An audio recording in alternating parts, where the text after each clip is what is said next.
Welcome back, everyone, to the Just Think About It Not So podcast. This is episode 2, and we're going to keep this introduction brief. First off, check out Rainey Howard's new book, The Love Habit. I have a copy now, and it's an awesome book, well-reviewed, New York Times bestseller. Apart from the book, I want you guys to go also check out 23 Warehouse on Instagram and cop some merch. I just copped the new tank top, of which isn't in their gallery, so go check it out. Once again, this is the Just Think About It podcast, where I say random things and we think about them. So without further ado, let's jump right into it. Have you ever been talking about someone with your friend and they just magically spawn near you and you're terrified because you're like, did I just manifest this person to come into this area while I was talking about them? That happens to me a lot. And I think it happens to a lot of people. So we're going to talk about that and we're going to think about that, okay? You know, talking about people is a risky thing in and of itself because you never really know if the person you're talking to is going to relay the information to the other person. It's always a risk. So I think the person spawning in the room as you're talking about them, I think that's a sign from God. Maybe you should not be talking about that person. You're sitting with your friend and you're like, ooh, this person smelled very stanky in class today. They smelled like an absolute dumpster. They smelled like the underside of my armpits after a good workout. And then you start to, you get a whiff. You're like, what's that smell? And it's the smell of that person you're talking about, and you look over and they're right there. And you think to yourself, wow, I was literally just talking about how much you stank earlier today in class and you chose not to go fix it. But then you also think like, how did this person walk into there at the same time as you're talking about them? This happens a lot to me, and I take it as a sign from God. It's not right to be talking about people anyways. And you never know, somebody could be talking about you. Somebody could be talking to their friend about me and say, this dude with that big yam on his face. He came up to me in class and asked to be my partner in the lab project, and I immediately said no. And then I could walk in and look over and see you two talking. That would be embarrassing for both of us. So I think we should probably refrain from talking about people, But I don't think I will be doing that. All right, topic number 2, BuzzFeed quizzes. All right, let's talk about BuzzFeed quizzes. A week ago, I took 2 BuzzFeed quizzes about Charlie Brown, and I wanted to see what Charlie Brown character I was, what Peanuts character I was, and I took the test so many times.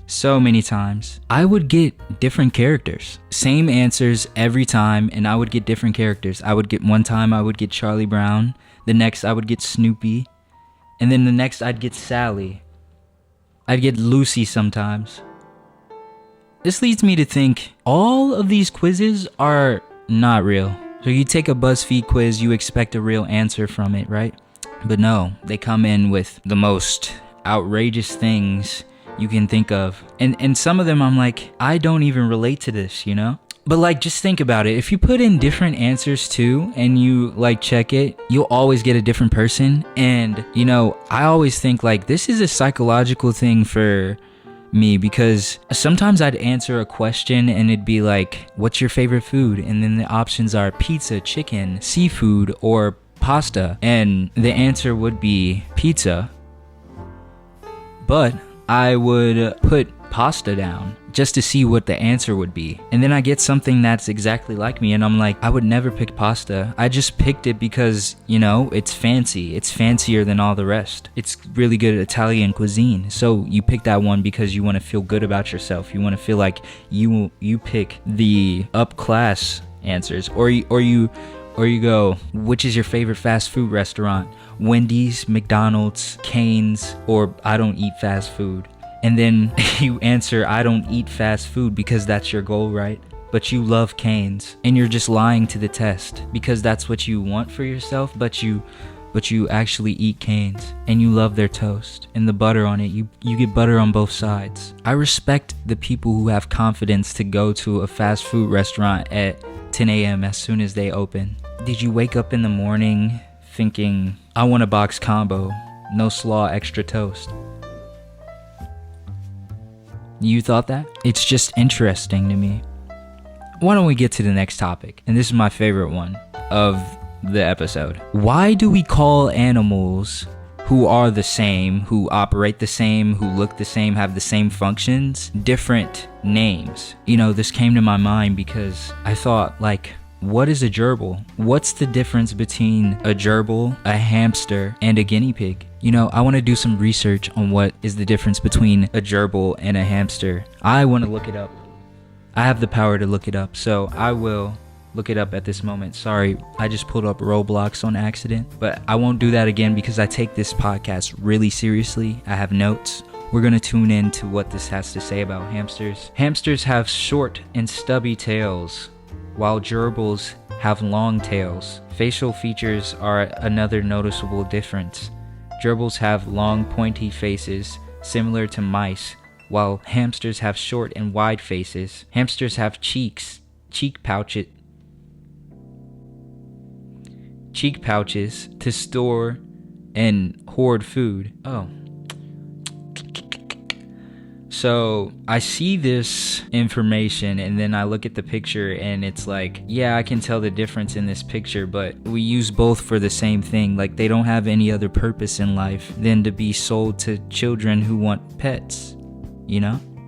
Correct me if I'm wrong. And it also doesn't explain what a guinea pig is, so I'm just gonna discard that information and act like it's all wrong, because the internet is not always correct, as we know. You know, thinking about this makes me think about, you know, breeding pets, breeding dogs specifically. I've had a conversation with my friends about dog breeders, and this is because we've seen so many videos of dogs who look like they wouldn't be able to live more than 5 days.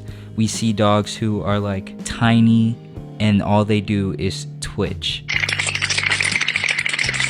They just twitch all day because they can't take it anymore. The nerves in their body are built to be hunting animals, but they're the size of a guinea pig. You know, it's hard for...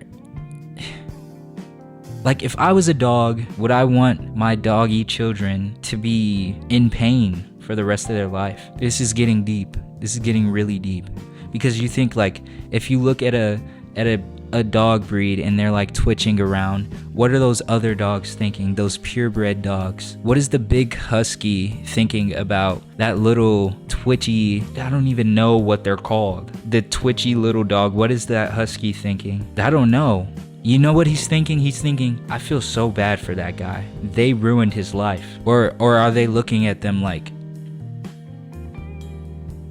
ew, what's up with that guy? You know, I think it's our fault though. We're the ones putting dogs through this. And why do they keep allowing scientists to be able to control DNA like that? You know, the more I think about DNA, the more I think about scientists taking strides right now. You never know. They might be able to do clones, but when you make a clone, is he gonna be a twitchy human that's, you know, one leg that's shorter than the other and one eye that's bigger than the other? And are you gonna be happy with yourself looking at that and being like, wow? Or even better, what if giants still existed, because they did back in the day? What if they took us and bred us? I don't know if that's the same thing, but just think about that. Actually, no, don't think about that. Never mind. That's scary.